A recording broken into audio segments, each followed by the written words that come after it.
अनसु हिसाबै सरकारखौ बबे बिथिङाव रासो नोजोर होनानै खामानि मावनायखौ नोंथांमोना नंगौ जोङो बर' माहारियारि फरायसा आफादनै जोङो सरकारखौ जोङो खावलायो जेरैबायदि जोंनि फरेस्ट लेन्ड ना दिनैहाय धंस जानो थांगासिनो दङ फरेस्ट लेन्डखौ मस्ट टप प्रायरिटि होनानै एसे नोजोर बोनाया मोजां मानो होनना बुङोबा बियो जोंनि बर' माहारियारि फरायसा आफादा बेखौनो जोङो सानो बे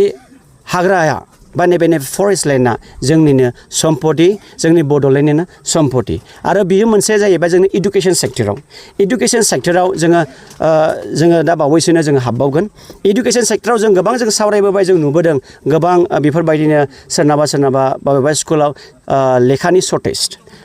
सर्टेजखौ जोङो नुनो मोनदों आरो जों सावरायबाबो बिथांमोनजों गभर्नमेन्टआ दिनैहाय खनसेनो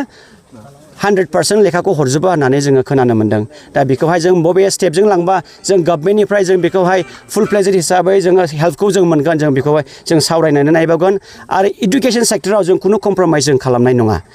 टिचार सर्टेजब्ला बेखौ गभर्नमेन्टआ थाबैनो इमप्लय खालामनांगौ बेखौ सुफुंना होनांगोन आरो बबेबा स्कुलाव मानिबा फिजिकेल स्ट्राक्चार्सफ्राव जुदि खमि दंब्ला गभर्नमेन्टआ जाहाथे बेखौ थाबैनो सुफुंनानै होयो थेंक इउ